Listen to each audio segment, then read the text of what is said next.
All right, Ashton, thank you. Well, Denver is preparing for a likely runoff election before the next mayor is chosen. Election officials will resume counting at 9 this morning, and a results update is expected at about 2 this afternoon. Here is a look at the latest results to come in when it comes to the top two candidates.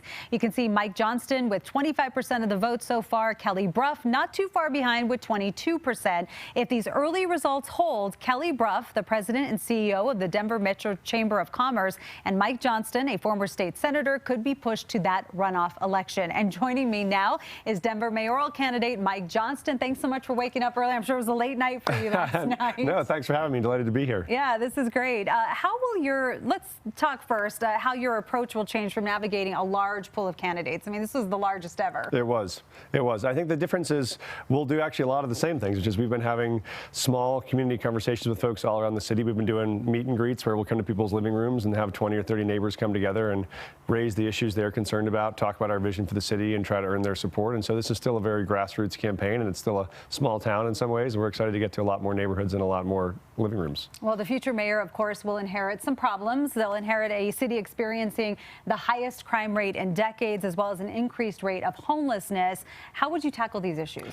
Yeah, I've made really my focus on homelessness to be the top issue in this campaign, and I've not only talked about it and worked on it, I helped lead the coalition to pass Proposition 123 last year, which was the first measure in state history to take on affordable housing and homelessness, and we'll send Denver about $50 million a year to take this on. So what I've said we can do, and we know works because we've built models of this that work, is to help build micro communities. Those are half-acre lots around the city where we can put 40 or 50 tiny homes. People can move into those homes that are safe, stable, heated, air-conditioned, but most importantly, they bring all the wraparound services people need. You have workforce training, addiction treatment, mental health support with staff right on those sites, and we know that's proven to get people back up on their feet and back into the workforce. That's what we want to help them do.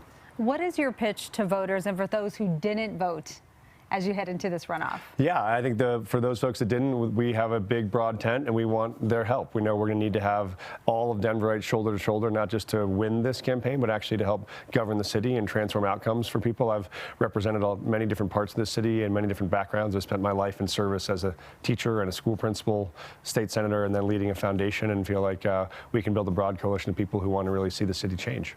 Okay, just tell me, how many hours of sleep did you get last night? Was it one? It was about four. It was about four, so probably what you do on a normal day, but it's I'm glad to be here anyway. All right, well, Mike, thank you so much for coming on the show and waking up early this morning. Thanks for having me. All righty, and again, if the early results hold, Johnston would face Kelly Brough